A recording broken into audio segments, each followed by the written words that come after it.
Alam mo po kapatid, napakaganda nun yung nararanasan mo Na halimbawa, lumalapit ka sa Diyos, gusto mong mapalapit sa Kanya.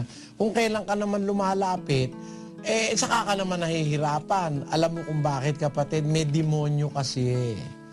At maganda ibig sabihin nun. Ang tinutukso ng demonyo at kanyang iniistorbo sa paglapit sa Diyos, yung mga sa Diyos. Pagka maraming istorbo, ibig sabihin may demonyong nang iistorbo.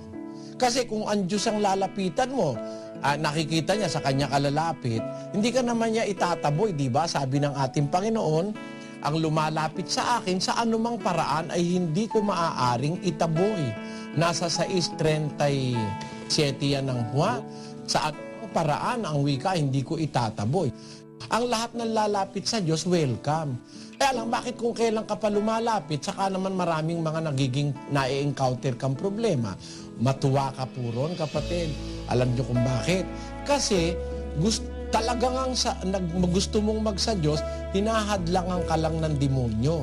Kasi ang possibility magiging dapat ka sa Diyos, hinahadlangan ka ng demonyo para mapahama ka. Ayan, sinasabi ko sa aming kapatiran, pag nakakaranas ng ganyan, matuwa pa kayo. Pag merong ganyan, huwag kayong mawalan ng loob kasi lahat ng lumalapit sa Diyos talagang gustong ihiwalay at sansalain at istorbuhin at perwisyuhin ni Satanas. Kung kayo'y magtutuloy, magtatagumpay kayo. May katapusan po lahat yan, kapatid.